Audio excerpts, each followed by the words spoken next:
अस्सलामु अलैकुम वरहमतुल्लाहि वबरकातुहू।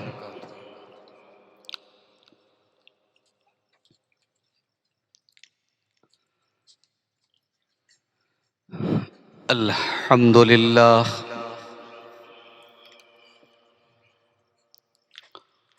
नहमदुहू व नस्तईनुहु व नस्तगफिरुहु व नऊज़ु बिल्लाहि मिन शुरूरि अनफुसिना व मिन सय्यिआति अअमालिना। मन यहदिहिल्लाहु फला मुदिल्ल लहू व मन युद्लिल फला हादिय लहु।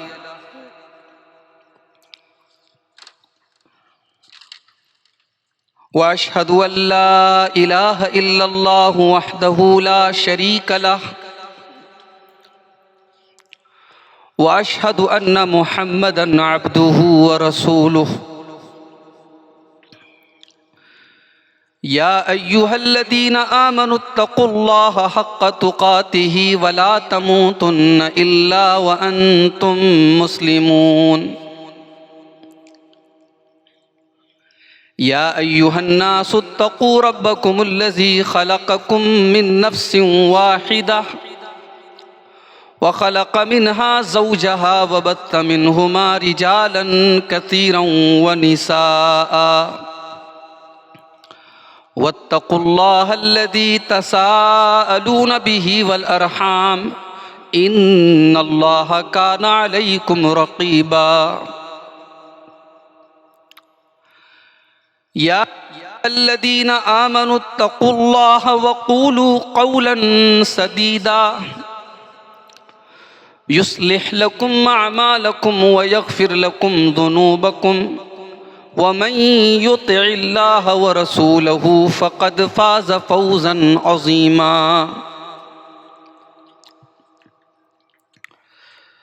अम्मा बअदु फ़इन्न ख़ैरल हदीथ किताबुल्लाह व ख़ैरल हदी हदी मुहम्मदिन सल्लल्लाहु अलैहि वसल्लम व शर्रल उमूरि मुहदसातुहा व कुल्ल मुहदसतिन बिदअह व कुल्ल बिदअतिन ज़लालह व कुल्ल ज़लालतिन फिन्नार। अऊज़ु बिल्लाहि मिनश शैतानिर रजीम। बिस्मिल्लाहिर रहमानिर रहीम। लक़द कान लकुम फ़ी रसूलिल्लाहि उस्वतुन हसनतुन लिमन कान यर्जुल्लाह वल यौमल आखिर व ज़करल्लाह कसीरा। मोहतरम उलमाए किराम, बुज़ुर्गों और दोस्तों, नौजवान साथियों, माँओं और बहनों, प्यारे बच्चों, आपके इस गांव बद्दोपुर में तकरीबन 2 साल पहले एक मर्तबा और आने का इत्तेफाक हुआ था और आज फिर यहाँ के नौजवानों ने सर्दी का मौसम होने के बावजूद बड़ी हिम्मत दिखाई और बड़ी खूबसूरत मजलिस मुनक्किद की। दुआ कीजिए अल्लाह हम सब की इस कोशिश को कबूल फरमाए और जो बातें कुरान और सुन्नत की रोशनी में यहाँ बयान की जाएं, अल्लाह ताला कहने वाले को, सुनने वालों को, सबको अमल की तौफीक अता फरमाए। आमीन। मेरे भाइयों, मैंने आपके सामने कुरान मजीद के 21वें पारे के लास्ट से एक आयत पढ़ी है। ये कुरान की सूरे अहज़ाब की आयत नंबर 21 है, आयत नंबर 21 है। बहुत मशहूर आयत है।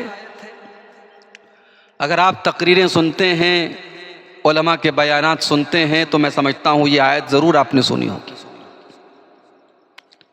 इस एक आयत में अल्लाह ताला ने अपने नबी जनाब मोहम्मदुर रसूलुल्लाह सल्लल्लाहु अलैहि वसल्लम के ताल्लुक़ से हमारी एक बहुत बड़ी रिस्पॉन्सिबिलिटी, एक जिम्मेदारी, एक बहुत बड़ा दायित्व हमारा अल्लाह ताला ने बताया है। आइए पहले इस आयत का हम ट्रांसलेशन, इसका तर्जमा देख लेते हैं, फिर बात को आगे बढ़ाते हैं। अल्लाह फरमाता है, लक़द कान लकुम फ़ी रसूलिल्लाहि उस्वतुन हसना। ऐ ईमान वालों, ऐ मुसलमानों, तुम्हारे लिए अल्लाह के रसूल की ज़िंदगी में उस्वतुन हसना एक बेहतरीन नमूना है, एक आदर्श जीवन है, एक आइडियल लाइफ है, एक ऐसी ज़िंदगी है जनाब मोहम्मद रसूलुल्लाह सल्लल्लाहु अलैहि वसल्लम की कि तुम उसे नमूना बना सकते हो, तुम उसे आइडियल बना सकते हो। लेकिन कान खोल करके सुन लो, अल्लाह के नबी को आइडियल बनाना और आपको आदर्श बनाना और आपके जीवन शैली के मुताबिक अपने जीवन को गुजारना, ये कोई आसान काम नहीं है। फरमाया लिमन कान यरजुल्लाह वल यौमल आखिर। थोड़ा सा आगे कर। अल्लाह के रसूल को वही इंसान नमूना बना सकता है जो अल्लाह तबारक व तआला से मिलने की उम्मीद रखता हो, जिसके दिल में अल्लाह से मुलाकात की उम्मीद हो, जिसको क़यामत के दिन के ऊपर ईमान हो, जिसको ये एहसास हो कि मुझे एक दिन मर के अल्लाह के पास जाना है, हिसाब देना है, वही इंसान अल्लाह के नबी को नमूना बना सकता है। लिमन काना यरजुल्लाह वल यौमल आखिर, जो इंसान अल्लाह से उम्मीद रखता है और क़यामत के दिन की उम्मीद रखता है, वही इंसान ये काम कर सकता है। वज़करल्लाह कसीरा, और जो इंसान अल्लाह ताला को बहुत याद करता है, कदम कदम पर अल्लाह का जिक्र करता है, वही इंसान अल्लाह के नबी को नमूना बना सकता है। ये इस आयत का एक सिंपल सा ट्रांसलेशन और तर्जुमा या अनुवाद मैंने आपके सामने पेश किया। मेरे भाइयों, दुनिया में बहुत व्यक्तियां आई हैं जिनको कह सकते हैं, अजीम कह सकते हैं, ग्रेट पर्सनालिटीज कह सकते हैं, मगर हर इंसान की जिंदगी के दो रूप होते हैं। एक होती है उसकी पारिवारिक जिंदगी जो प्राइवेट होती है, और एक होती है उसकी बाहरी जिंदगी जिसको हम पब्लिक लाइफ कहते हैं। आमतौर से बड़े लोगों की पब्लिक लाइफ का तो पता होता है, उनकी प्राइवेट लाइफ, उनकी व्यक्तिगत जिंदगी, उनके का घरेलू मैटर कैसा था, उनका अपनी बीवियों के साथ, अपने बच्चों के साथ, अपनी औलाद के साथ, अपने परिवार के साथ उनका संबंध कैसा था, यह आमतौर से मालूम नहीं हो पाता।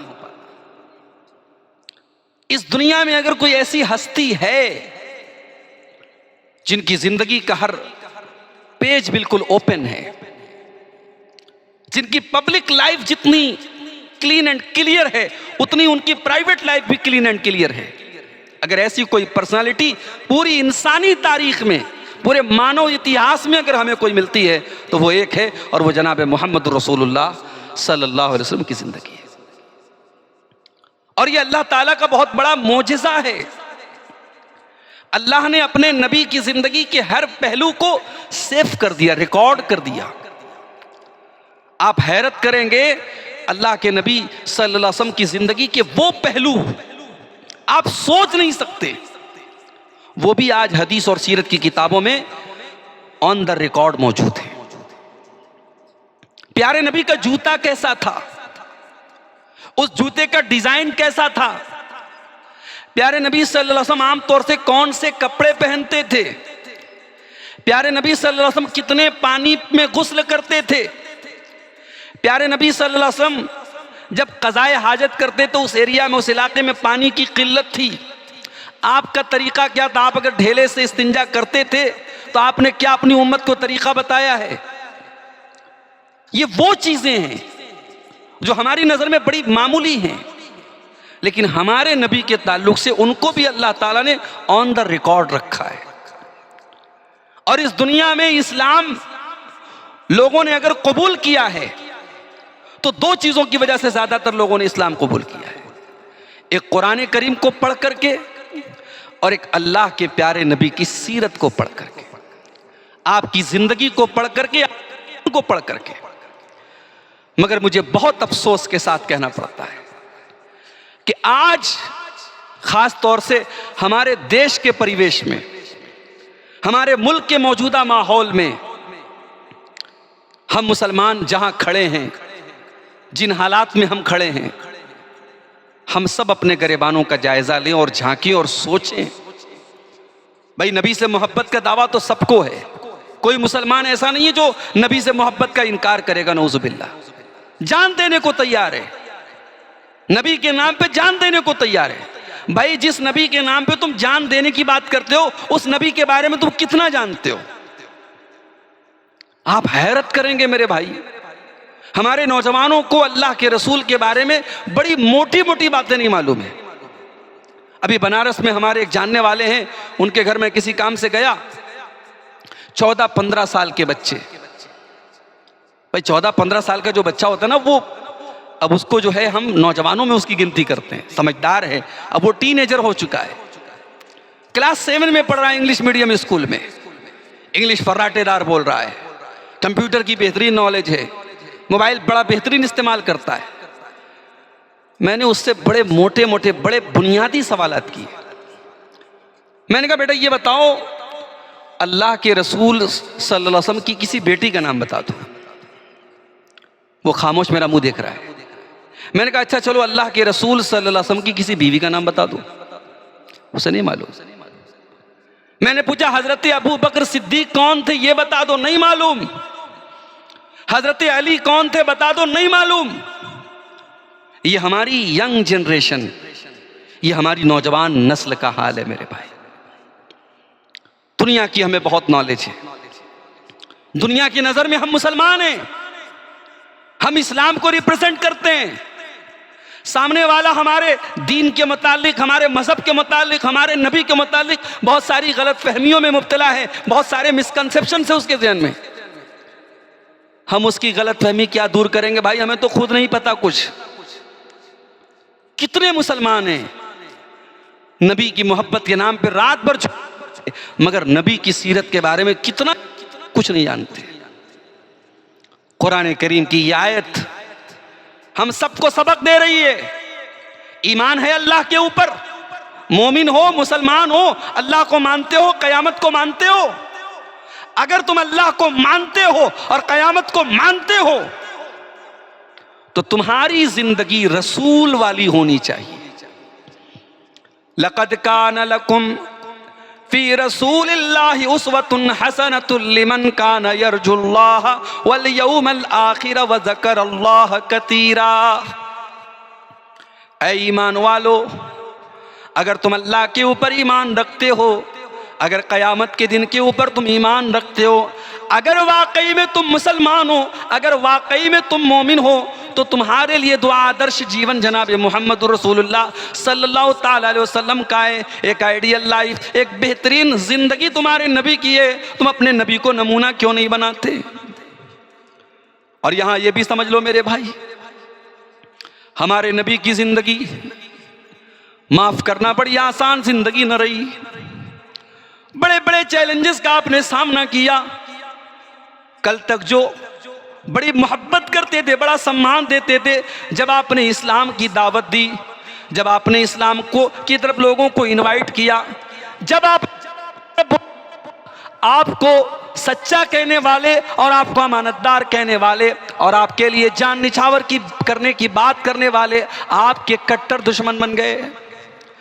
सारे मक्के में हर बच्चा, बड़ा बूढ़ा, इज्जत किया करते थे, मगर जिस दिन से आपने इस्लाम की दावत और इस्लाम की तबलीग करनी शुरू की, आप सारे मक्का वालों की नज़र में विलेन बन गए। कोई शायर कह रहा है, कोई मजनू कह रहा है, कोई आपको दीवाना कह रहा है, कोई जादूगर कह रहा है, कोई झूठा कह रहा है। ये नबी ने किस लिए गवारा किए मेरे भाइयों? क्या आप नाम कमाना चाहते थे? क्या दौलत कमाना चाहते थे? नहीं नहीं, मेरे नबी को नाम कमाने की क्या ज़रूरत थी? अल्लाह ने तो इतना नाम दे दिया कि क़यामत तक जब तक अशहदु अल्ला इलाहा इल्लल्लाह की आवाज़ फ़ज़ाओं में गूंजती रहेगी, अशहदु अन्ना मुहम्मद रसूलुल्लाह की आवाज़ भी गूंजती रहेगी। मेरे रब ने अपने नबी के नाम को इतना ऊंचा कर दिया है कि क़यामत तक जब तक दुनिया में अजान की आवाज़ हो रही है, रब की तौहीद की आवाज़ आ रही है, जनाब मोहम्मद रसूलुल्लाह सल्लल्लाहु अलैहि वसल्लम की रिसालत की आवाज़ भी आती रहेगी। आपका मकसद नाम कमाना नहीं था, आपका मकसद दौलत कमाना भी नहीं था। आपने तो हमेशा दुनिया के आराम और आसाइश से अपने आप को दूर रखा। सलाम उस पर जो उम्मत के लिए रातों को रोता था, सलाम उस पर जो फर्शे खाक पर जाड़े में सोता था, सलाम उस पर के जिसके घर में चांदी थी न सोना था, सलाम उस पर के टूटा बोरिया जिसका बिछौना था। उस नबी की जिंदगी बड़ी सिंपल रही मेरे भाई। मामूली सी चटाई पर लेटे हैं अल्लाह के नबी, मिट्टी के बने हुए छोटे से कमरे में अल्लाह के नबी ने पूरी जिंदगी गुजारी है अपनी। और आप सहाबा इस हालत में देखते तो सहाबा कभी कभी कहते थे कि अल्लाह के नबी, दुनिया के बड़े बड़े बादशाह अपने महलों में रहते हैं, उनके लिए एक अलग गद्दी है, उनका बिस्तर बड़ा आरामदेह है, अल्लाह के नबी आप ऐसी जिंदगी क्यों गुजारते हैं? तो अल्लाह के नबी क्या जवाब देते थे? आप फरमाते थे, माली वलिद दुनिया, ऐ मेरे सहाबा, मेरा दुनिया से क्या ताल्लुक है, मेरा दुनिया से क्या लेना देना है। माना इल्ला कराकिबिन इस्तज़ल्ला तहता शजरतिन, मैं तो दुनिया में उस मुसाफिर की तरह हूँ जो किसी पेड़ के नीचे आराम करने के लिए लेटा है। वो थोड़ी देर आराम करता है, फिर अपनी मंजिल की तरफ बढ़ के चला जाता है। ऐ सहाबा, ये दुनिया मेरी वक्ती आराम गाह है, ये मेरी रेस्ट प्लेस है, ये मेरे आराम करने की जगह है, ये मेरी मंजिल नहीं है, मेरी मंजिल तो आखिरत है। ये जीवन था आपका। आपका मकसद दौलत कमाना नहीं था। आपको जब मक्का वालों ने ये देखा कि आपका दीन बड़ी तेजी से फैल रहा है, ऑफर आपको क्या चाहते हो मोहम्मद सल्लल्लाहु अलैहि वसल्लम? किसी खूबसूरत औरत से शादी करना चाहते हो? हम अरब की सबसे खूबसूरत औरत से आपकी शादी करा देंगे। दौलत चाहते हो? दौलत के ढेर लगा देंगे। लीडरशिप चाहते हो? पुख्तार बना देंगे। बस ये तौहीद की दावत छोड़ दो, ये कहना छोड़ दो हमारे 360 जिनको हम अपना रब मानते हैं, अपना खुदा, ये झूठे हैं, और एक अल्लाह जिसकी तुम इबादत की बात करते हो वो सच्चा है, ये बात कहना छोड़ दो, हम तुम्हारा रास्ता छोड़ देंगे। मगर नबी अपने मिशन से कभी नहीं हटे मेरे भाई। न लालच से हटे, न टॉर्चर से हटे। लालच भी दिया गया, टॉर्चर भी किया गया। नमाज की हालत में आपकी गर्दन पे गंदगी लाके डाली गई, ऊंटनी की ओझड़ी लाके डाली गई, ऊंटनी की बच्चादानी लाके डाली गई। नमाज की हालत में आपकी गर्दन दबाने की कोशिश की गई, आपके ऊपर पत्थर गिरा के जान से मारने की कोशिश की गई। यहूदी औरत ने आपको गोश्त में जहर मिला के जहरीला गोश्त खिलाया, आपको अपने वतन से निकलने पर मजबूर किया गया। आपने अपने 3 बेटियों का जनाजा खुद अपनी जिंदगी में देखा। अल्लाह ने आपको जितनी औलादे नरीना दी, जितने सब आपकी जिंदगी में इंतकाल कर गए, कोई बेटा आपका जवान नहीं हुआ। अल्लाह ने इस आजमाइश में भी आपको डाला। इतने चैलेंज हमारी जिंदगी में आए तो हम तो कमजोर हो जाएंगे, मगर मेरे नबी कभी कमजोर नहीं पड़े। अपने मिशन को लेकर, अपनी दावत को लेकर, अपने पैगाम को लेकर मेरे नबी हमेशा अटल खड़े रहे मेरे भाई। यहां तक कि आपको इतनी फिक्र थी लोगों के ईमान लाने की, इतनी चिंता थी कि लोग ईमान ले आएं, लोग मोमिन हो जाएं, लोग मुसलमान हो जाएं, लोग जहन्नम के रास्ते से बच जाएं, लोग सही रास्ते पर चलने लगे कि अल्लाह कुरान में कहता है फलअल्लका बाखिउन नफ्सका अला आतारिहिम इल्लम युमिनू बिहाज़ल हदीस असफा। ऐ नबी, अगर ये लोग ईमान नहीं लाए तो क्या आप जान दे देंगे? इतनी आपको चिंता, इतनी फिक्र है, आप जान दे देंगे क्या? आप अपने आप को हलाक कर देंगे? इतनी टेंशन क्यों लेते हैं आप? जिसके दिल में हिदायत अल्लाह ने लिखी उसको हिदायत मिलेगी, आप टेंशन मत लीजिए। नबी को एक ही टेंशन है, इंसानियत को कैसे बचा लूं मैं, मानवता को जहन्नम की आग से कैसे बचा लूं। वो मानवता का मार्ग दर्शक बनकर और इंसानियत को जहन्नम की आग से बचाने वाले बनकर के वो आए थे मेरे भाई। इसीलिए अल्लाह जब कुरान में अपने नबी का जिक्र करता है तो हमें और आपको याद दिलाता है वज़कुरू नेमतल्लाहि अलैकुम इज़ कुंतुम आदाअन फ़अल्लफ़ बैन क़ुलूबिकुम। ऐ मुसलमानों, याद करो अल्लाह की नेमत को, याद करो अल्लाह के एहसान को। तुम एक दूसरे के दुश्मन थे, एक दूसरे के खून के प्यासे थे, अल्लाह ने अपने नबी को भेजकर तुम्हें भाई भाई बना दिया। आप हैरत करेंगे, अल्लाह के नबी जिस अरब की धरती पर भेजे गए वहां छोटी छोटी बात पे कबीले कबीले में लड़ाई हो जाया करती थी, होता था। 40-40 बरस तक जंगें चलती रहती थी, मगर इस्लाम एकता का ऐसा सूत्र बन गया।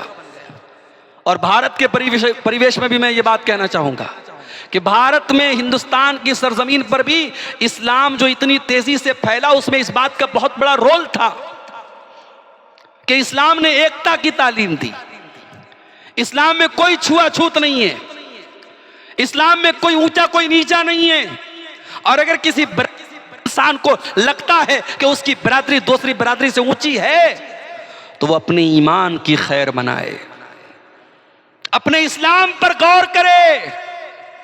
मेरा रब कुरान में कहता है या अय्युहन्नास इन्ना खलकनाकुम मिन ज़करिन व उन्सा व जअलनाकुम शुऊबन व क़बाइला लितआरफू। ऐ इंसानों, तुम सब एक माता पिता की संतान हो, एक ही माँ बाप की औलाद हो, तुम सब आदम की औलाद हो, तुम सब हव्वा की औलाद हो। हाँ, तुम्हारे कबीले अलग अलग हैं, तुम्हारे खानदान अलग अलग हैं, तुम्हारी बिरादरियाँ अलग अलग हैं, मगर उसका मतलब ये नहीं कि तुम ऊंचे हो गए और दूसरे तुमसे नीचे हो गए। लितआरफू, ये तो बस एक सरनेम है, ये तो एक पहचान के लिए एक नाम दे दिया गया, एक बिरादरी बना दी गई। ये किसी को ऊंचा नहीं बनाती, किसी को नीचा नहीं बनाती। इन्ना अकरमकुम इंदल्लाहि अत्काकुम। ऐ ईमान वालो, कान खोल करके सुन लो, अल्लाह के यहाँ उसी का मकाम ऊंचा है जिसके दिल में अल्लाह का तकवा होगा, जिसके दिल में अल्लाह का डर होगा। इस्लाम में कोई जातिवाद नहीं है। अगर जातिवाद है आपके समाज में तो माफ कीजिए, अमन उससे बरी है।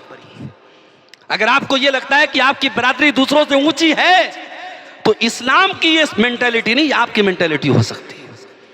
भारत की सरजमीन पर इस्लाम जो फैला मेरे भाइयों, उसमें इस बात का बहुत बड़ा योगदान था। यहां छुआछूत थी, यहां भेदभाव।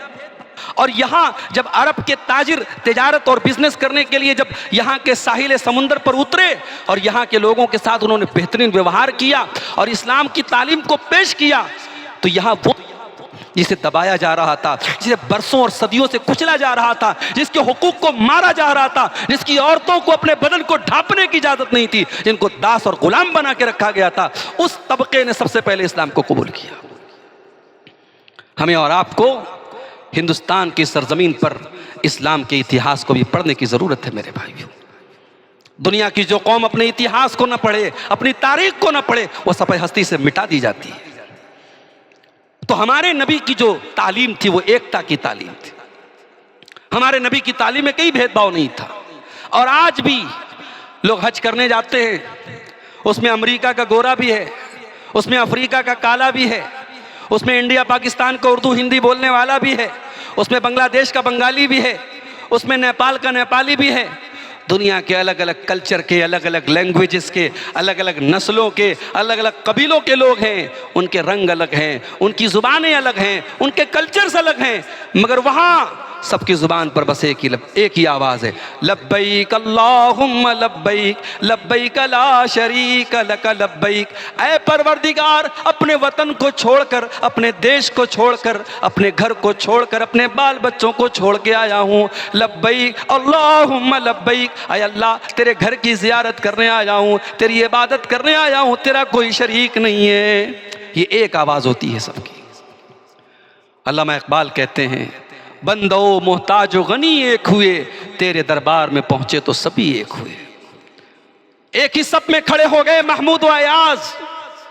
इस्लाम में ये विचारधारा नहीं है कि अमीर आदमी आगे खड़ा हो, गरीब पीछे खड़ा हो, ऊंची जाति का आगे खड़ा हो, नीची जाति का पीछे खड़ा हो। नहीं, इस्लाम में सब इक्वल हैं, बराबर हैं। पहली सप में समाज का और उस मोहल्ले का, उस गांव का सबसे गरीब आदमी भी इमाम के पीछे पहली सप में खड़ा हो सकता है और उसको वहां से हटाने का किसी को कोई अधिकार नहीं है। ये इस्लाम की इक्वालिटी है, ये इस्लाम की मुसावात है। ये हमें दुनिया को बताने की जरूरत है मेरे भाई। हमारे नबी का वो खुतबा याद करो, वो लेक्चर याद करो। हमारे नबी ने अपनी ज़िंदगी के अपने इंतकाल के 2.5 महीना पहले जो हज किया था आपने, और हज के दौरान आपने जो स्पीच दी थी, जिसको हम खुतबे हज्जतुल वदा कहते हैं, उस खुतबे का एक एक लफ्ज़ नोट करने के काबिल है, सुनहरे हुरूफ में लिखे जाने के काबिल है। आपके सामने 1.25 लाख लोगों का मजमा था, 1.25 लाख लोग आपके सामने। ये 13 बरस की मेहनत, ये 23 बरस की मेहनत का नतीजा।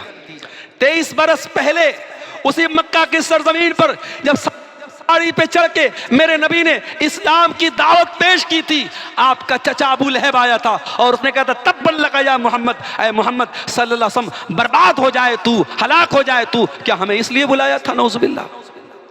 सबसे पहला रोने वाला आपका चचा था।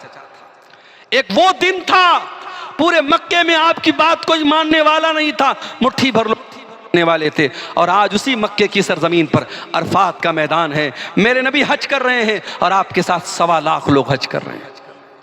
उस सिचुएशन को मेरे भाई जरा सोचो तो दिल रोंगटे खड़े हो जाते हैं और दिल की अजीब कैफियत हो जाती है कि आज 1400 बरस बाद हम ऐसा फील करें तो हमारे नबी कैसा फील कर रहे होंगे। 1.25 लाख लोगों से आपने कहा था, अय्युहन्नास इन्नकुम मिन आदम व आदम मिन तुराब। ऐ लोगों, कान खोल करके सुन लो, ये तुम्हारे नबी की आखिरी स्पीच है, ये तुम्हारे नबी का आखिरी हज है। तुम्हारे नबी तुमको समझा रहे हैं, तुम सब आदम की औलाद हो और आदम मिट्टी से पैदा हुए।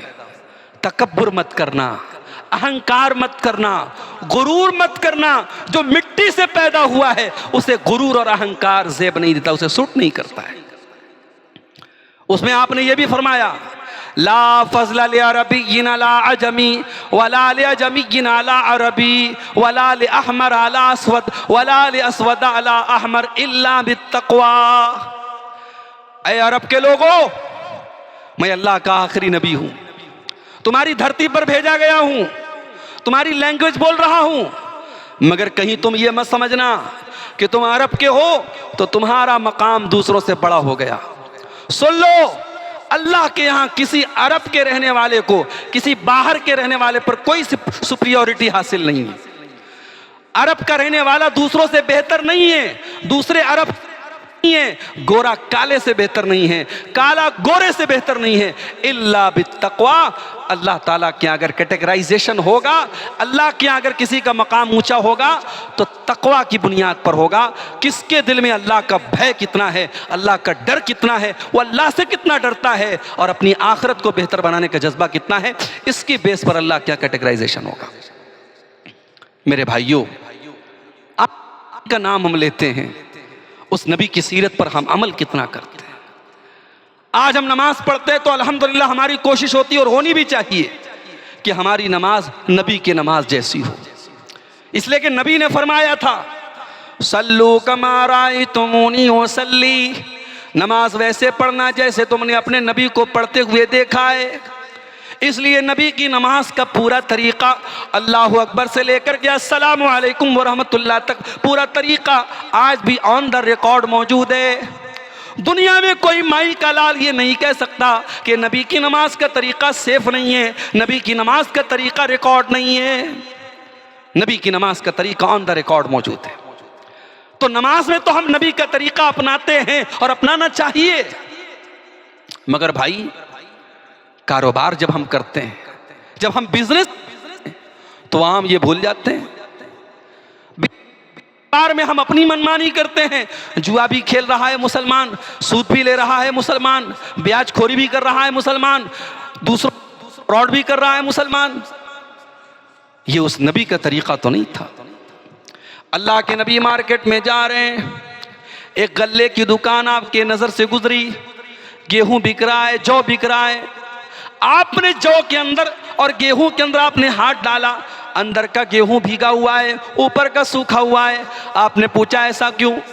दुकानदार ने बताया, अय अल्लाह के नबी, ये गेहूं भीग गया था, मैंने भीगा हुआ अंदर रख लिया, इसलिए कि भीगा ऊपर होगा तो कस्टमर उसकी कीमत कम लगाएगा। आपने फरमाया तुम ऊपर सूखा रख करके और अंदर गीला रख करके अपने कस्टमर को धोखा दे रहे हो, अपने बायर को धोखा दे रहे हो, अपने खरीदार को धोखा दे रहे हो। कान खोल करके सुन लो, मन गशना फलैसा मिन्ना, जो धोखाधड़ी करे, जो फ्रॉड करे, वो मुसलमान नहीं है। अल्लाह अकबर। ये है इस्लाम की तालीम।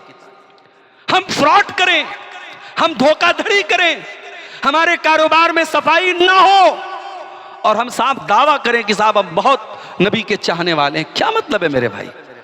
अगर नबी के चाहने वाले हो तो कारोबार भी नबी के तरीके पर करो। शादियों का सीजन चल रहा है, बनारस से आपके इस गांव तक आते हुए रास्ते में बहुत सारी शादियां मिली, मुसलमानों की शादियां भी हो रही हैं। अब उन शादियों में क्या हो रहा है? साहब बफे रहा है, बड़े लोगों की शादी है, बड़े लोगों के काम भी बड़े होते हैं माशाल्लाह, खड़े होके खाना खा रहे हैं। ये बड़े होने की निशानी है भाई। बड़ा वो नहीं है जो खड़े होकर के खाना खाए, बड़ा वो है जो नबी के तरीके पर खाना खाए। जिस कौम के बच्चे आज गुर्बत की वजह से तालीम से महरूम हैं, जिस कौम की गरीब बच्चियां आज अपने बाप की गुर्बत की वजह से शादी नहीं हो पा रही है उनकी, और जिस कौम की एक बड़ी तादाद आज एक टाइम खाती है तो एक टाइम का खाना उनको नसीब नहीं होता है, उस कौम के अमीर उमरा और उस कौम के शादियों में लाखों रुपए के खाने नालियों में बहा दें। शर्म आनी चाहिए उस कौम को, शर्म आनी चाहिए उस कौम को। वो कौम अपने आप को मुसलमान कहे और नबी का चाहने वाला कहे, और शादी ब्याह के मौके पर अपने रस्म और रिवाज को फॉलो करे और इस्लाम को फॉलो ना करे। अभी बनारस में एक शादी में मैं गया, बहुत बड़े वहां के मैरिज लॉन में शादी हो रही थी। गया मैं शादी हॉल में, फैमिली के साथ मेरी दावत थी। अंदर गया तो साहब बफे सिस्टम चल रहा है, मर्द हजरात भी लाइन में लगे हैं, औरतें भी लाइन में लगी हैं। कोई पर्दा डिप्रेशन नहीं, मर्द के चेहरे पर माशाल्लाह भरपूर शरई दाढ़ी, माथे पर सजदे का निशान, 5 टाइम का नमाजी जवान बेटी को लेके जा रहा है। उस जवान बेटी के जिस्म पर जो कपड़ा है वो कपड़ा भी बिल्कुल फैशनेबल, बिल्कुल मॉडर्न ड्रेस है, उसका आधा शरीर नजर आ रहा है, और वो साहब पक्का मुसलमान है, 5 टाइम का नमाजी है। कहां गई हमारी गैरत, कहां गई हमारी शर्म हया? अरे अब तो शादियों में कुर्सियां भी वहां की औरतों से ज्यादा पर्दे में रहती हैं, कुर्सियां ज्यादा पर्दे में रहती है बनिस्बत उन औरतों के जो उन शादियों में जाती हैं। और साहब एक वीडियो कैमरा वाला होता है, वो उन औरतों को के एक पोज को रिकॉर्ड करता है। इससे बढ़ के बेगैरती क्या होगी, इससे बढ़ के बेशर्मी क्या होगी कि हमारी शादियों में हमारे घर की औरतों को एक गैर मर्द आकर के वीडियो रिकॉर्डिंग कर करके उनके जिस्म के एक पोज को रिकॉर्ड करे। मेरे भाइयों, अगर आप नमाज में नबी के तरीके को फॉलो करते हैं तो शादी ब्याह में भी आपको नबी के तरीके को फॉलो करना पड़ेगा। और मेरे नबी ने जो तरीका बताया शादी का, माफ कीजिए, उसमें जहेज नहीं था, उसमें बारात नहीं थी, उसमें मंगनी की रस्म नहीं थी, उसमें हल्दी की रस्म नहीं थी। ये गरीबों के लिए ये रस्में आज अजाब बन गई हैं। लोग बैंक से लोन लेकर के और कर्जे लेकर के अपनी गरीब बेटियों की शादी कर रहे हैं। आज हम कहते हैं ना, हमारी सरकार कहती है बेटी बचाओ बेटी पढ़ाओ। ये बेटी बचाने की नौबत क्यों आई? कभी आपने इस पर गौर किया? जिस घर में बेटा पैदा होता है मेंटेलिटी ये होती है बेटा बड़ा होगा कमाएगा, और जिस घर में बेटी पैदा होती है तो मेंटेलिटी ये होती है अरे यार ये मुसीबत आ गई, अब ये बड़ी होगी, इसकी शादी करनी होगी, इसके जहेज का इंतजाम कर, इसके ऊपर खर्च करना पड़ेगा, वो कमाएगा, इसके ऊपर खर्च करना पड़ेगा। अगर बेटी कलंक होती, बेटी अजाब होती, अल्लाह ने अपने नबी को 4 बेटियां न दी होती मेरे भाई। मेरे नबी 4 बेटियों के बाप थे और मेरे नबी ने दुनिया वालों को मैसेज दिया, बेटी अजाब नहीं है, बेटी कलंक नहीं है, बेटी मुसीबत नहीं है, बेटी तो अल्लाह की रहमत है। आपने अपनी दोनों उंगलियों से इशारा करके फरमाया कि मन आला जारियतैनी हत्ता तबलुगा, जिसको अल्लाह ने 2 बेटियां दी और उसने 2 बेटियों की अच्छी परवरिश कर ली, यहाँ तक कि वो बेटियां जवान हो गईं और उनकी अच्छी जगह उनकी शादी कर दी, तो क़यामत के दिन वो इस हाल में आएगा। अल्लाह के प्यारे हबीब ने अपनी दोनों उंगलियों से इशारा करके फरमाया, जैसे ये दोनों उंगलियां एक दूसरे के साथ अटैच्ड है, मिली हुई हैं, वो क़यामत के दिन आएगा तो अपने नबी के साथ रहेगा इस तरीके से जैसे ये दोनों उंगलियां एक दूसरे के साथ मिली हुई हैं। आज हमारी इन रस्मों की वजह से बेटी बोझ बन गई। 1400 साल पहले मेरे नबी जिस समाज में आए वहां एक बहुत बड़ी बुरी रस्म, लोग बेटियों को जिंदा जमीन में दफन कर देते थे। उस अरब के अंदर बहुत सारे कबीले ऐसे थे जहां बेटियों की परवरिश को कलंक माना जाता था और बेटी का बाप अपने हाथ से गड्ढा था और अपनी जिंदा बेटी को दफन कर देता था। अल्लाह के नबी ने आकर इस रस्म को खत्म किया। आपने अल्लाह का फरमान लोगों को सुनाया, व इज़ल मऊदतु सुइलत बिअय्यि ज़म्बिन कुतिलत, ऐ बेटियों को जिंदा जमीन में दफन करने वालों, कल क़यामत के दिन तुम्हें अल्लाह को हिसाब देना पड़ेगा। वो लड़की, वो बच्ची कल क़यामत के दिन अल्लाह पूछेगा तुझे किस अपराध की सज़ा दी गई, किस जुर्म की सज़ा दी गई। आपने दुनिया वालों को इस रस्म से, इस रिवाज से ख़त्म करवाया। आपने बेटी का जीवन बचाया, आपने बेटी की परवरिश के ऊपर जन्नत की खुशखबरी सुनाई। मेरे प्यारे साथियों, आज हम 2023 में पहुंच गए, आज हमारा भारत चाँद पर पहुंच गया, मगर आज भी भारत की सरजमीन पर, हमारे देश की धरती पर आज भी लाखों की तादाद में बच्चियां अपनी माँ के पेट में मार दी जाती हैं, उनको माँ के पेट में कत्ल कर दिया जाता है। और आप कभी यूट्यूब के ऊपर एबॉर्शन का वीडियो देखें, आप दहल जाएंगे मेरे भाई, आपकी आंखों से आंसू बहने लगेंगे। उस बच्ची को जिसका एबॉर्शन किया जाता है, जिसको माँ के पेट में मारा जाता है, उसको किस तरीके से उसकी बॉडी के टुकड़े टुकड़े किए जाते हैं, उसको किस तरीके से कत्ल किया जाता है, आप देख करके दहल जाएंगे। हमसे ज्यादा तो वो थे ना, हमसे ज्यादा मुहज्जब तो 1400 साल पहले अरब के वो लोग थे कि वो अपनी बेटी को पैदा होने देते थे, दुनिया की शक्ल देखने देते थे, उसके बाद उसकी हत्या करते थे। अरे हम तो इतने बड़े जालिम हो गए, उस बच्ची को उसकी माँ के पेट में उसकी हत्या कर देते हैं। और आज का पढ़ा लिखा, सिविल, मुहज्जब और अपने आप को जो है एजुकेटेड कहने वाला इंसान ये काम कर रहा है। मेरे भाइयों, उस नबी की सीरत को आज पैदा करो अपने अंदर। उस नबी का अखलाक कैसा था और हमारा अखलाक कैसा है। आज जरा सी बात हो जाए तो हमारा मिजाज क्या है साहब, शेर का जवाब सवा शेर होना चाहिए, ईंट का जवाब ये, माफ कर, नबी की तालीम तो नहीं कि ईंट का जवाब पत्थर होना चाहिए। मेरे नबी ने बदला लेने की इजाजत दी है। अगर आप पर कोई अत्याचार करे, आप पर कोई जुल्म करे, आप बदला ले सकते हैं, मगर आपने माफ कर देने को बेहतर करार दिया है। आपका अपना किरदार यह था कि आपने कंट्रोल के बावजूद अपने दुश्मनों को माफ किया। मैं 2 मिसालें आपको दूंगा। आपका एक बड़ा कट्टर दुश्मन था, अपने इलाके का बहुत बड़ा आप कह सकते हैं राजा था, बादशाह था, उसका नाम था सुमामा बिन उसाल।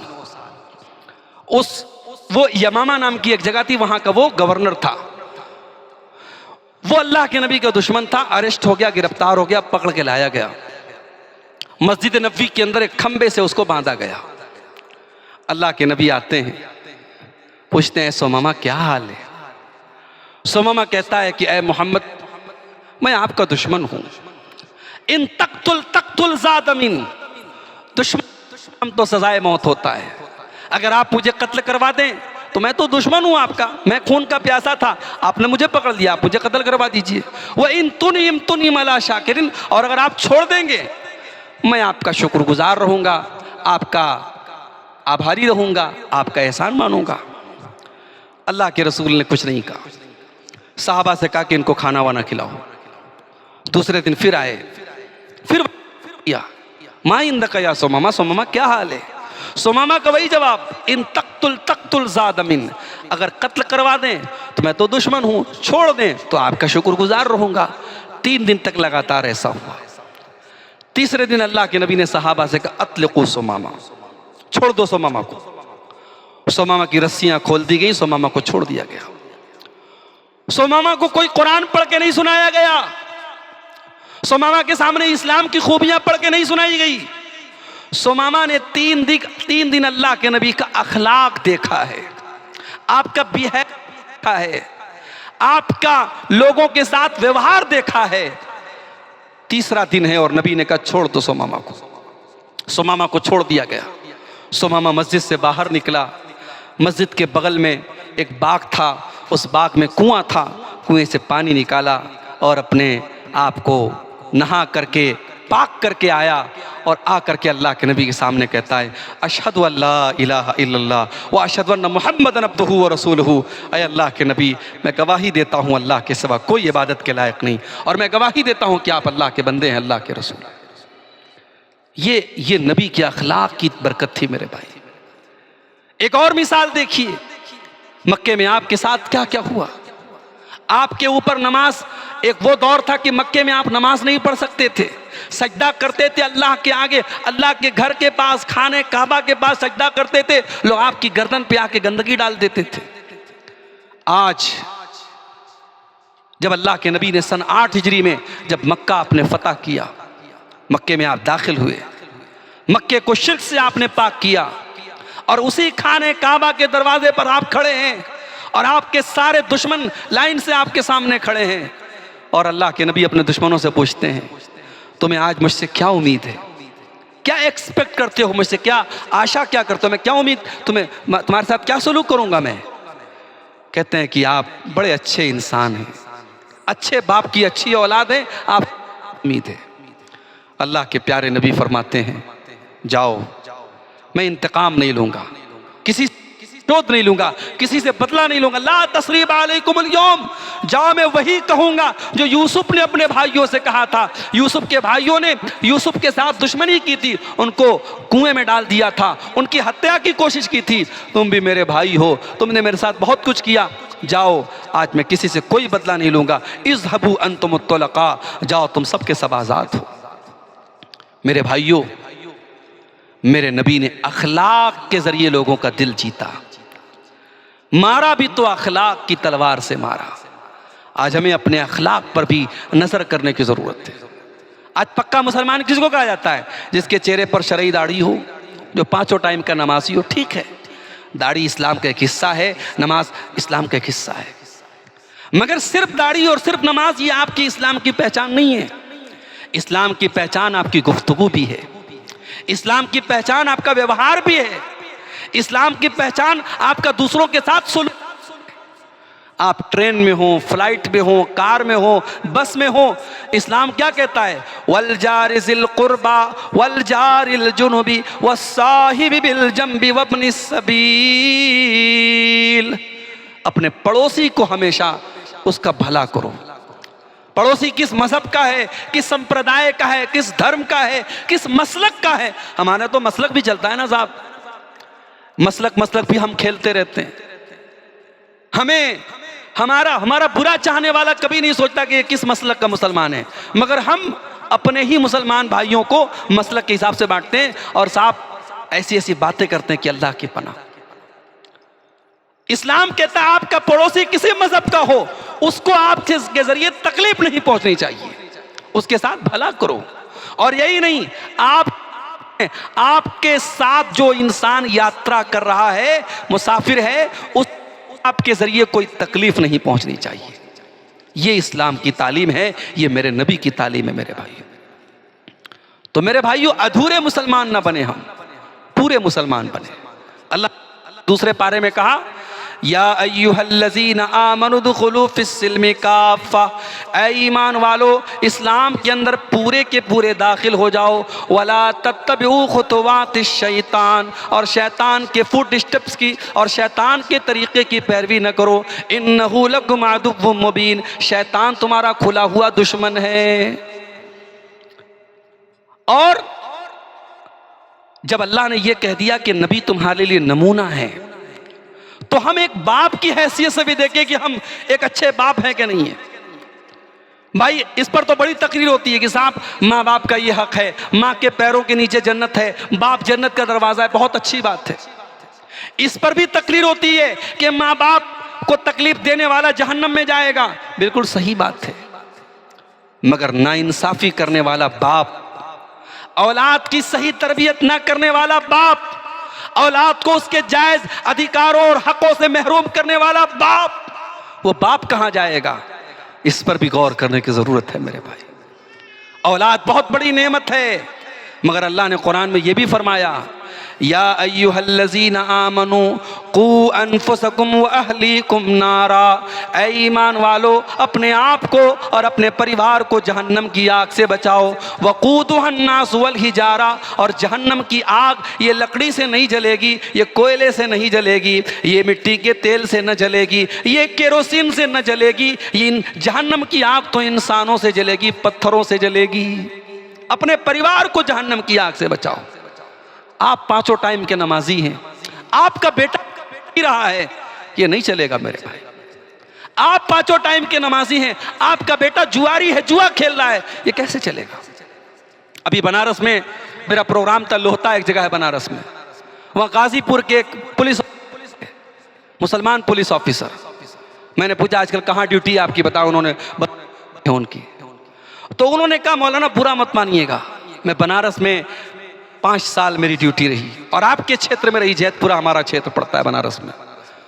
उन्होंने कहा कि हमारी कौम के हालात बड़े ख़राब हैं, बड़ी बुराइयों में हमारी कौम मुब्तला है, हम दूसरों से क्या शिकवा करें, आज हमारा बड़ा बुरा हाल है। हमें तो दुनिया के लिए एक आइडियल कौम बनना था मेरे भाई।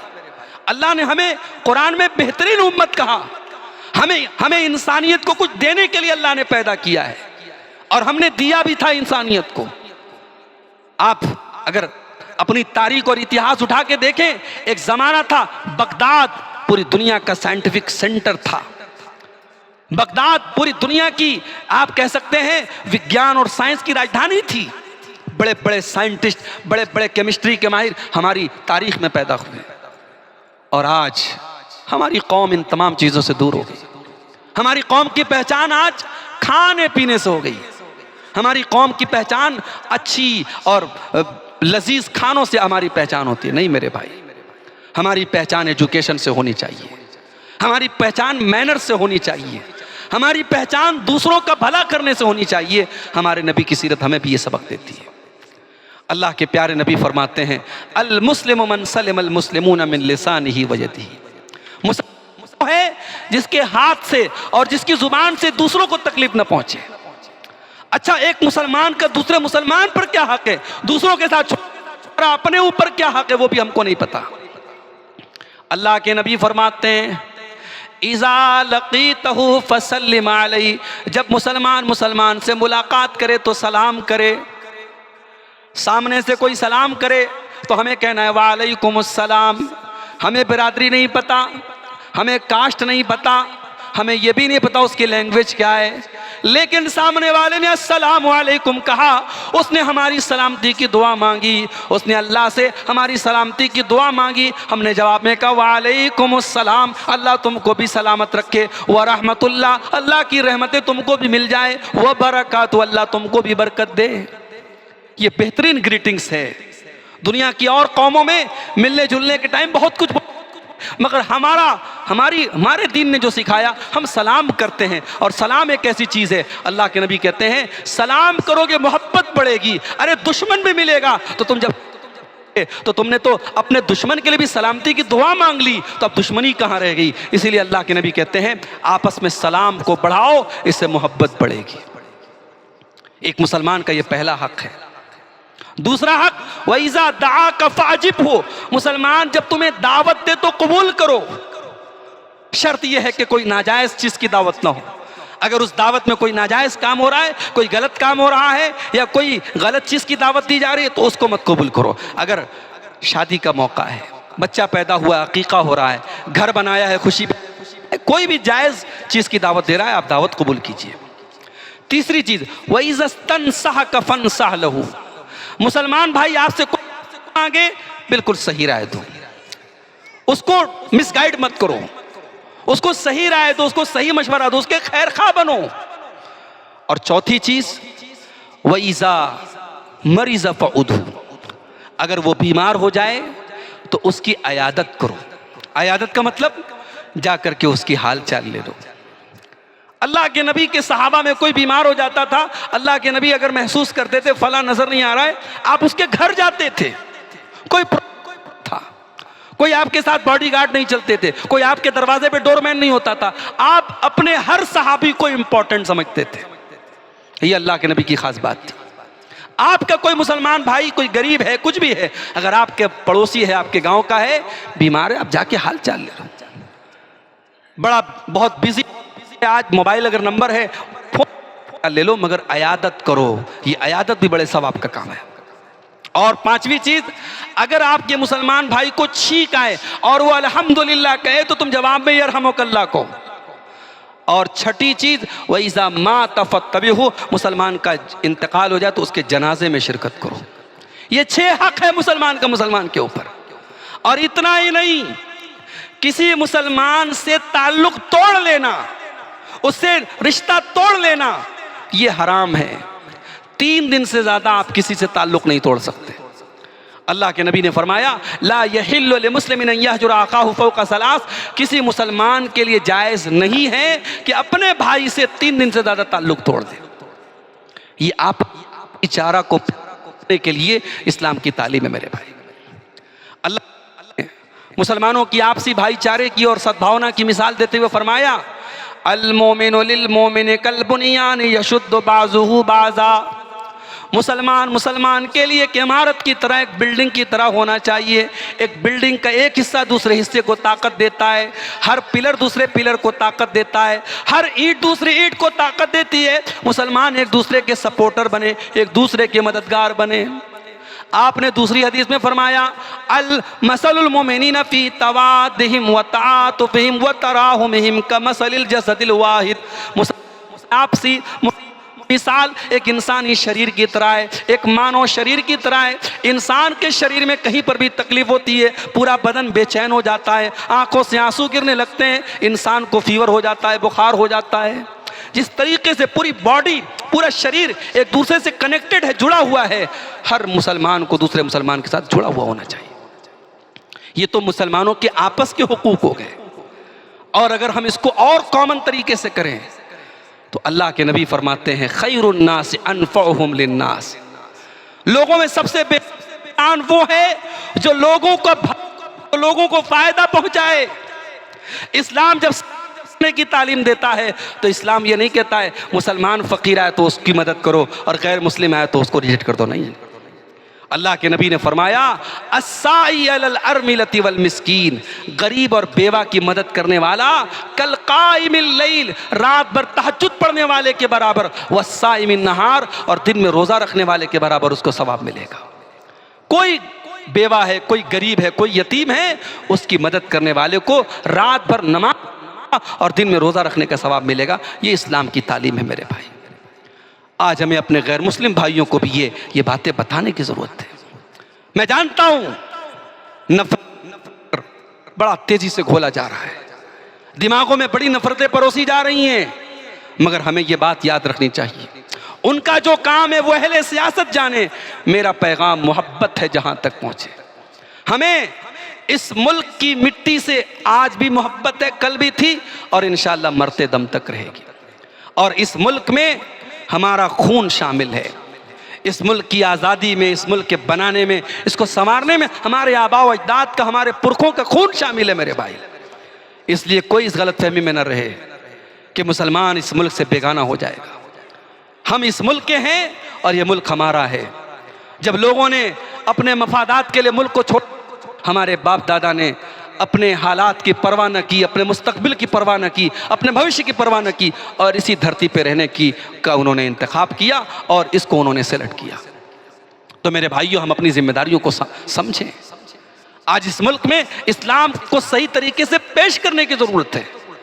और मैं फिर कहता हूं, कुरान बाद में दूसरे लोग पढ़ेंगे, आपके नबी की सीरत बाद में पढ़ेंगे, पहले आपको पढ़ेंगे, आपके किरदार को देखेंगे, आपको समझेंगे। अभी बिहार गया था, एक हमारे साथी कहने लगे वहाँ पे टीचर की उनकी कोई बहन थी, उनका भी कहीं पर सिलेक्शन हुआ था। अब वहाँ पे वो गई तो बता रही थी कि वहाँ पे एक गैर मुस्लिम उनकी बहन थी, अब वो अपाहिज थी। उस मुसलमान लड़की ने कुछ नहीं किया। वहाँ उनका रूम ऊपर था तो खाना नीचे आता था मेस में, तो जो है वो नीचे से ऊपर अपनी उस रूममेट के लिए, उस गैर मुस्लिम सहेली के लिए, उसकी साथी के लिए वो खाना नीचे से ऊपर लेके आती थी। पहले तो वो गैर मुस्लिम बहन मुझसे बात भी नहीं करती थी, लेकिन जब मैंने उसके साथ में हेल्प करने लगी, सहायता करने लगी, तो बहुत सारी बातें हुई। तो उसने कहा कि मैं आप लोगों को बड़ा गलत समझती थी, मैं आप लोगों के बारे में बड़ी गलत धारणा रखती थी, बड़ी नफरत करती थी आप लोगों से, मगर आपके साथ रह करके ऐसा महसूस हुआ कि बहुत गलत मैं विचार रखती थी। तो मेरे भाई, हम करीब आए लोगों से, हम करीब करें लोगों से। आज हमारे गांव में हमारे बहुत सारे गैर मुस्लिम भाई रहते हैं, हमारा उनके साथ उठना बैठना है। हमारे चाय के होटलों में वो आके चाय पीते हैं, उनके चाय के होटलों में हम जाके चाय पीते हैं। हमने कभी उनको कुरान पढ़ने को दिया? अरे उनको छोड़ दो भाई, हम लोग इतने लोग यहाँ जलसे में प्रोग्राम में आए, मैं आपसे इस मोबाइल को 24 घंटे में कितनी बार आप टच करते हैं, और आपने लास्ट टाइम कुरान को कब टच किया था? हमारे यहाँ कुरान कब पढ़ा जाता है? माफ करना, मुर्दों के बख्शवाने के लिए कुरान पढ़ा जाता है। कुरान मुर्दों को बख्शवाने के लिए, कुरान जिंदों की हिदायत के लिए उतरा है मेरे भाई। हमारे मोबाइल पर हमारे किसी खास दोस्त का मैसेज आए और हम इग्नोर कर दें, 2-4 दिन ना देखें, तो दोस्त नाराज हो जाएगा। कुरान अल्लाह का मैसेज है, कुरान अल्लाह का पैगाम है, और महीने के महीने गुजर जाते हैं, हमारे घर में कुरान रेशम के कपड़े में रखा है, हमने कभी खोल के नहीं पढ़ा। और पढ़ा भी तो कैसे पढ़ा? रट्टू तोते की तरह, बस अरबी में एक टेस्ट की तरह पढ़ दिया। हमने कभी कुरान को समझने की कोशिश नहीं की, ये कुरान अल्लाह की किताब हमसे क्या कहती है। कुरान में अल्लाह फरमाता है, शहरु रमज़ान अल्लज़ी उन्ज़िल फ़ीहिल कुरानु हुदल लिन्नास। कुरान करीम रमज़ान के महीने में उतारा गया है, ये इंसानियत के लिए, ये मानवता के लिए गाइडेंस का काम करता है, मार्गदर्शन का काम करता है। हुदल लिन्नास बय्यिनातिम मिनल हुदा वल फुरक़ान। और इस कुरान की जो आयतें हैं वो हिदायत को और सही रास्ते को खोल खोल करके बयान करती हैं, और हक और बातिल को अलग अलग कर देती हैं, सत्य और असत्य को अलग अलग कर देती हैं। कुरान को हम खुद पढ़ें मेरे भाई, हमारी बच्चियां, हमारी बेटियां, हमारी बहनें। आज हम किसी मौलवी साहब को, किसी हाफिज जी को बुलाते हैं और अपनी बच्चियों को हम कुरान पढ़वा देते हैं, बहुत अच्छी बात है। मगर वो बच्चियां जब बड़ी होती हैं, कॉलेजों में पढ़ती हैं, यूनिवर्सिटीज़ में पढ़ती हैं, हायर एजुकेशन हासिल करती हैं, हमारी बच्चियां उस कुरान को कभी समझ के नहीं पढ़ती। आज अल्हम्दुलिल्लाह कुरान का हिंदी में भी अनुवाद मौजूद है, कुरान का इंग्लिश में ट्रांसलेशन मौजूद है, कुरान का बंगला में, हिंदुस्तान की तकरीबन तमाम ज़बानों में कुरान का तर्जमा मौजूद है। अपने घर की औरतों को कुरान भी पढ़ाओ मेरे भाई, कुरान का तर्जमा भी पढ़ाओ, कुरान का मतलब भी पढ़ाओ। और मैं डंके की चोट पर कहता हूं, अगर कुरान को सही तरीके से समझ लिया जाए, समाज की बहुत सारी खुराफात खत्म हो जाएंगी। जिन लोगों ने कुरान को ढंग से पढ़ लिया, उनके घर में बहुत सारी बिदात और खुराफात खत्म हो गई, उन्होंने दीन को सही तरीके से समझ लिया। आज हम कुरान से दूर हैं, और खुद और अपने गैर मुस्लिम भाइयों को भी कभी हमने कुरान उनको समझाने की, कुरान देने की कोशिश नहीं की। हम सबका दायित्व है, हम सबकी जिम्मेदारी है। हमारा कोई गैर मुस्लिम भाई अगर हमारे गांव में रहता है, हम कुछ न करें, कम से कम कुरान की एक कॉपी, उसको हिंदी आती हिंदी में, उसको इंग्लिश आती इंग्लिश में, हम उसको दे दें। कल क़यामत के दिन अल्लाह पूछे, तो भारत की सरजमीन पर एक गांव में रहता था, तेरे बहुत सारे गैर मुस्लिम भाई भी उसी गांव में रहते थे, तूने उनको कभी कुरान पढ़ने को दिया, अपने नबी का जीवन कभी पढ़ने को दिया, कभी इस्लाम के बारे में उनको बताया? कम से कम अल्लाह के यहाँ हम जवाब तो दे सकते हैं कि हाँ अल्लाह, हमने कुरान उनको दिया था। हिदायत अल्लाह के हाथ में है मेरे भाई, जिसके दिल में हिदायत लिखी होगी वो हिदायत को कबूल करेगा। तो मैं फिर उसी आयत को रिपीट करता हूँ, लक़द कान लकुम फ़ी रसूलिल्लाहि उस्वतुन हसना। ऐ मुसलमानों, तुम्हारे लिए अल्लाह के रसूल एक बेहतरीन नमूना है। एक अच्छे बाप बनो, जिस तरीके से अल्लाह के नबी एक बेहतरीन बाप थे। एक अच्छे बेटे बनो, जैसे अल्लाह के नबी एक बेहतरीन बेटे थे। आप तो पैदा हुए तो यतीम थे, अनाथ थे, बाप का साया आपने नहीं पाया, माँ का इंतकाल 6 साल की उम्र में हो गया, चचा ने पाला था, चचा को आपने बाप का दर्जा दिया। जब आप बड़े हुए, जवान हुए, आपने देखा मेरे चचा के बहुत सारे बच्चे हैं, आपने कहा चचा आपने पाला है, आपने पोसा है, आपने बाप का हक निभाया है, ऐ चचा मैं आपका बोझ हल्का करना चाहता हूँ। आपने चचा के बहुत सारे बच्चे थे, एक बच्चे को गोद ले लिया, उसी बच्चे को हम हज़रत अली जानते हैं। एक बेहतरीन बेटे का किरदार आपने निभाया, एक बेहतरीन बाप। बाप कौन होता है? बाप वही नहीं होता जो बच्चों पर रोब छाड़े। बाप वो होता है जो मौका पड़े तो बच्चों से प्यार करे, लाड करे, बच्चों के नखरे उठाए और बच्चों की दुनिया के साथ साथ उनकी आखिरत की फिक्र करे। अल्लाह के नबी अपनी बेटियों से कितनी मोहब्बत किया करते थे। आपकी सबसे छोटी बेटी हजरत फातिमा आपसे मिलने के लिए आया करती थी। अल्लाह के प्यारे नबी, बुखारी के अल्फाज हैं, अपनी बेटी को वेलकम करते थे, इस्तकबाल करते थे और अपनी बेटी का हाथ पकड़ के चूमते थे और अपने बाजू में, अपने बगल में अपनी बेटी को बिठाया करते थे। आपको अल्लाह ने जो बेटे दिए सब बचपन में इंतकाल कर गए। आखिरी औलाद जो आपको हुई, हज़रत मारिया के पेट से हज़रत इब्राहीम पैदा हुए और 1.5 साल की उम्र में उनका भी इंतकाल हो गया।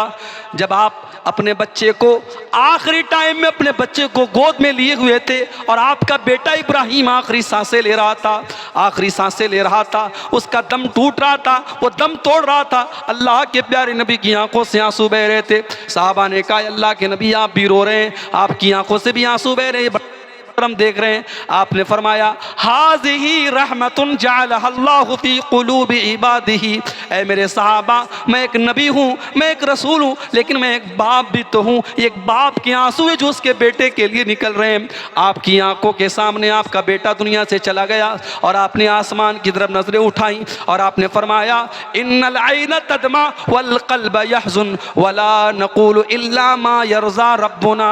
ऐ मेरे बच्चे इब्राहीम, तेरे बाप की आंखों से आंसू बह रहे हैं, तेरे बाप का दिल गमगीन है, तेरा बाप तेरे जाने से दुखी है, मगर तेरा बाप अपनी जुबान से कोई ऐसी बात नहीं निकालेगा जिससे अल्लाह नाराज हो जाए। गम के मौके पर, सदमे के मौके पर अपने आप को कैसे कंट्रोल रखा जाए, यह भी हमारे नबी ने हमें सिखाया। खुशी और गम दोनों मौके पर अपने आप को कंट्रोल करने की तालीम हमारे नबी ने दी। दुनिया में आजकल एक उसूल चल रहा है, जंग में और प्यार में सब जायज है। दुनिया के एक मुल्क में जंग चल रही है, अगर एक तरफ से कुछ कार्रवाई हुई तो दूसरी तरफ से उसकी 10 गुना कार्रवाई होती है। छोटे छोटे बच्चे मारे जाते हैं, सैकड़ों और हजारों की तादाद में बच्चे मर जाते हैं। आज की सिविल दुनिया के कानों पर जूं नहीं रेंगती है। मेरे नबी ने 1400 साल पहले जंग के उसूल बताए थे।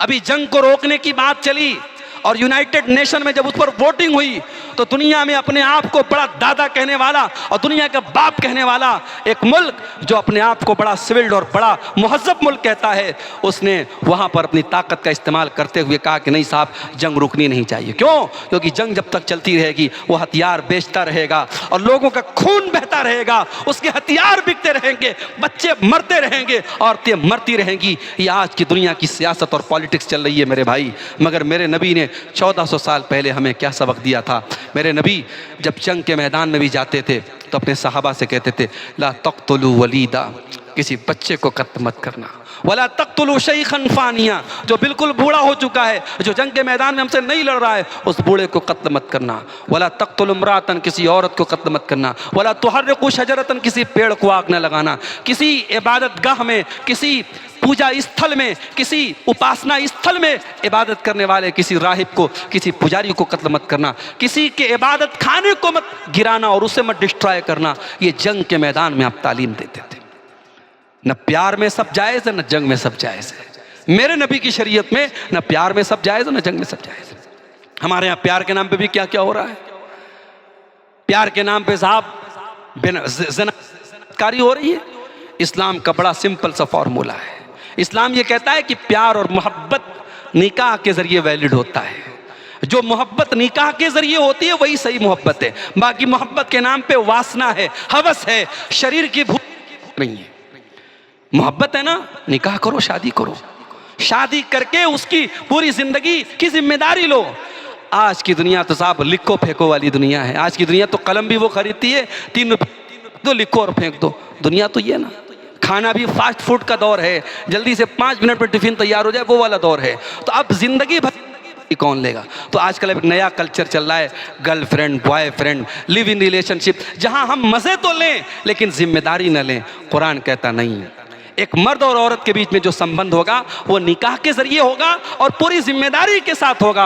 और जब ये निकाह के जरिए ये रिश्ता वजूद में आएगा तो कुरान कहता है व मिन आयातिही अन खलक़ लकुम मिन अनफुसिकुम अज़वाजन लितस्कुनु इलैहा, कि अल्लाह की बहुत बड़ी निशानी ये है कि उसने तुम्हारी बीवियों के दिल में तुम्हारी मोहब्बत और तुम्हारे दिल में तुम्हारी बीवी की मोहब्बत पैदा की और दोनों को एक दूसरे के सुकून का जरिया बनाया है। मेरे भाई, सुकून मिलेगा तो निकाह के जरिए मिलेगा, जो हलाल रिश्ता है। अपनी बहनों से कहना चाहूंगा, बड़े फितने का दौर है, बड़ा खतरनाक दौर है, सोशल मीडिया का दौर है। आई लव यू बोलने वाले हजारों लाखों की तादाद में मिलेंगे, मगर किसी की हराम मोहब्बत मत बनना। मेरी बहनों, किसी की नाजायज मोहब्बत मत बनना। उस मोहब्बत के रास्ते आपके जिस्म और शरीर तक गलत नीयत के जरिए आने वाले इंसान को तुम रिजेक्ट कर देना। हाँ, जो जिम्मेदारी के साथ सही तरीके से आपके साथ निकाह करे और आपको अपनी ज़िंदगी भर की जिम्मेदारी के साथ कबूल करे और आपके वली की इजाज़त से, आपके वालिदैन की इजाज़त से, आपके गार्जियन की इजाज़त से निकाह करके आपका हाथ जो थामे, वही सच्चा चाहने वाला हो सकता है। इस फितने से अपने आप को, अपने नौजवानों से भी कहना चाहूँगा कि किसी के ऊपर गलत नजर न डालना, किसी की इज्जत खराब करने की कोशिश न करना, वरना कल आपके दरवाजे पर आपकी बहन बेटी की भी कोई इज्जत खराब करने वाला जरूर आ जाएगा। मेरे भाइयों, इमाम शाफी का एक शेर है, इन्न ज़िना दैनुन फ़इन नक़रस्तहु, कि ज़िना एक कर्ज है, ये कर्ज है जो चुकाया जाएगा। अगर आपने किसी और के साथ ज़िना किया है तो कल ये कर्ज आपके साथ भी चुकाया जाएगा। मेरे भाइयों, इस्लाम की ये भी तालीम है कि मोहब्बत और प्यार के नाम पे सब कुछ जायज़ नहीं है। आज ज़रूरत है अल्लाह के नबी की सीरत को समझने की। नबी की सीरत में हमारी तमाम प्रॉब्लम्स का सॉल्यूशन मौजूद है, हमारे तमाम समस्याओं का निवारण मौजूद है। उस नबी की ज़िंदगी एक कामिल ज़िंदगी, एक परफेक्ट लाइफ है। एक बेहतरीन बाप, एक बेहतरीन शौहर कैसे होते हैं।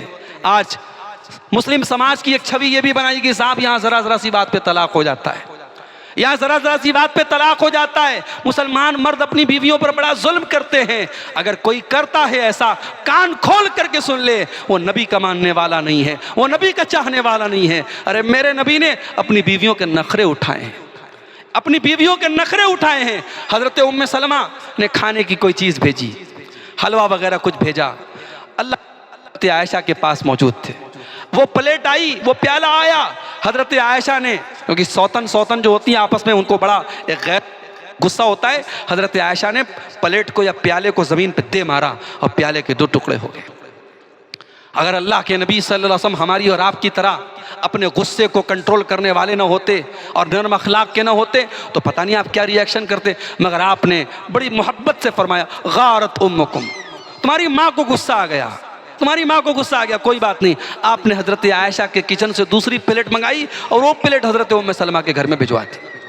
इस तरीके से आपने अपनी बीवियों के नखरे उठाए हैं। मेरे भाई, आपने अपनी तमाम बीवियों के हुकूक में बराबरी की है, किसी बीवी का हक अदा करने में आपने कोई कोताही नहीं की है। और आपने बड़ी मोहब्बत के साथ, हज़रत आयशा से पूछा गया कि जब अल्लाह के नबी घर में रहते थे तो क्या करते थे आप, हज़रत आयशा ने फरमाया कि जब अल्लाह के नबी घर में रहते थे तो अपनी घरवालियों का हाथ बटाया करते थे, उनके घर के कामों में उनका सपोर्ट करते थे। ये नहीं कि साहब हम तो मर्द हैं, औरतों का काम हम क्यों करेंगे। आप एक एक काम में अपने घरवालियों का सपोर्ट करते थे। मेरे भाइयों, एक बेहतरीन शौहर भी थे अल्लाह के नबी, एक फौज के बेहतरीन कमांडर भी थे अल्लाह के नबी, एक बेहतरीन लीडर भी थे अल्लाह के नबी, एक बेहतरीन पॉलिटिशियन भी थे अल्लाह के नबी, और एक बेहतरीन दाई और मुबल्लिग भी थे अल्लाह के नबी, और सबसे बढ़कर एक बेहतरीन इंसान भी थे अल्लाह के नबी। लक़द कान लकुम फ़ी रसूलिल्लाहि उस्वतुन हसना, तुम्हें अगर आइडियल बनाना है किसी को तो जनाब मोहम्मद रसूलुल्लाह सल्लल्लाहु अलैहि वसल्लम की ज़िंदगी को अपने लिए आइडियल बना लो। मेरे भाइयों, आइए हम दुआ करें अल्लाह ताला हम सबको अपने नबी सल्लल्लाहु अलैहि वसल्लम के तरीक़े पर चलने की तौफ़ीक़ अता फ़रमाए। रब्बुल आलमीन हमें अपने नबी को सही मानों में आइडियल बनाने की तौफ़ीक़ अता फ़रमाए। रब्बुल आलमीन हमारे अखलाक में जो कमियां हैं, हमारे मामलात में जो कोताहियां हैं, अल्लाह उनको हमें ख़त्म करके सही तरीके से नबी अकरम की सीरत के मुताबिक अपनी ज़िंदगी गुजारने की तौफ़ीक़ अता फ़रमाए। अल्लाह हमारे शादी ब्याह के मामलात को भी दुरुस्त फरमा दे। अल्लाह हमें रस्म व रिवाज से हट करके सुन्नत के मुताबिक अपनी औलाद की और अपनी शादियाँ करने की तौफीक अता फ़रमाए। रब्बुल आलमीन हमारे देश की, हमारे मुल्क की हिफाजत फ़रमाए। हमारे मुल्क के तमाम वासियों को अल्लाह ताला मिलजुल करके मेल मोहब्बत, प्रेम और सौहार्द के साथ रहने की तौफीक अता फ़रमाए। रब्बुल आलमीन हमारे गैर मुस्लिम भाइयों को भी अल्लाह के नबी की सीरत को पढ़ने की और समझने की तौफीक अता फ़रमाए। अल्लाह ताला नफ़रतियों के नफ़रत से, ज़ालिमों के जुल्म से, फ़िरका परस्तों की फ़िरका परस्ती से हमारे मुल्क की, हमारे वतन की हिफाजत फ़रमाए। जो हमें बीमार हैं अल्लाह सबको शिफ़ाए कामिल अजल अता फ़रमाए। जो रोज़ी रोटी से परेशान हैं अल्लाह उनके कारोबार में बरकत नसीब फ़रमाए। आज का ये प्रोग्राम जिन भाइयों की मेहनत से और उनकी कोशिश से और उनके ताउन से हुआ है, अल्लाह उनके माल में, उनके परिवार में, उनके अहल वयाल में बरकत अता फ़रमाए। अल्लाह इस गांव के तमाम बाशिंदों को, तमाम चाहे वो मुसलमान हो चाहे वो गैर मुस्लिम हो, सबको मिलजुल करके मोहब्बत के साथ, एकता के साथ रहने की तौफीक अता फ़रमाए। रब्बुल आलमीन हमें दुनिया में कामयाब करे और आखिरत में भी कामयाबी से नवाजे। आमीन। और रब्बना तक़ब्बल मिन्ना इन्नका अंतस समीउल अलीम व तुब अलैना इन्नका अंतत तव्वाबुर रहीम। व सल्लल्लाहु तआला अला नबी मुहम्मद व अला आलिहि व सहबी अजमईन। वस्सलामु अलैकुम व रहमतुल्लाहि व बरकातुहू।